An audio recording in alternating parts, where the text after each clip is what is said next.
Bonjour! 3, 2, 1. Andreja, za početak nam reci ko je dizajnirao ovaj interijer?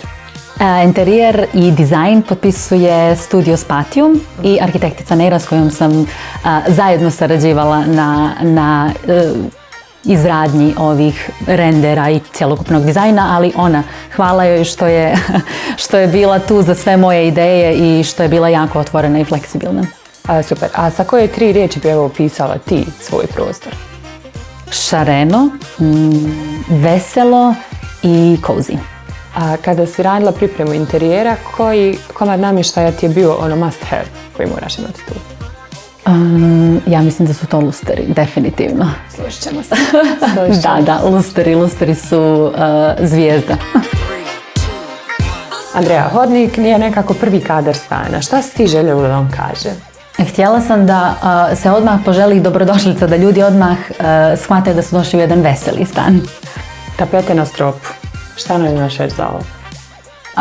Fun, zar ne? Svi koji uđu su kao i baš sam to i htjela nekako i meni je, ona povezuje čitav prostor sa bojama i daje mi još veću slobodu da ubacujem možda neke nove boje, tako da eto to je bio neki cilj, da poveže sve ove boje u stanu. Kuhinja je šarena, ali skladna. Jesi se vodila osjećajem ili pravilima? Osjećajem, naravno. Zapravo prva zamisao je bila da kuhinja bude kombinacija žute, zelene i plave, ali onda smo shvatili da bi bilo bolje da se malo kuhinja umiri i onda nam je to zapravo dalo veću slobodu da se ovamo poigramo sa ostatkom stana. A koji ti je omiljeni dio kuhinje? Pa ja mislim da je to ovo poluostrvo. Mislim, voljela bih da smo imali prostora da imamo i ostrvo, naravno, ali definitivno ovdje se najviše stvari dešava. A koje jelo se najčešće pravi na tom ostrvu? Pasta.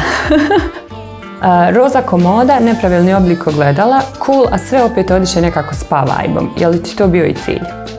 Pa mislim da jeste. Htjela sam da i kupatilo isto bude cozy kao i ostatak stana, ali mislim da smo taj efekat dobili zapravo sa osvjetljenjem. Zato što imaju 3 izvora svjetla i onda je to nekako baš dobra kombinacija. U kojoj kombinaciji iz ovog ormara ćemo te vidjeti kroz naš Sarajevo Street Style ovog proljeća? Nešto nam kreiraj. Nešto roza. Može. Jako mi je udoban ovaj džemper i jako ga volim. Cozy. Definitivno u kombinaciji s ovom isto rozom jaknom. I dolje farmerke ove široke. Odlično, odlično. Ajde obuci pa da vidimo kako to izgleda. Može. Može.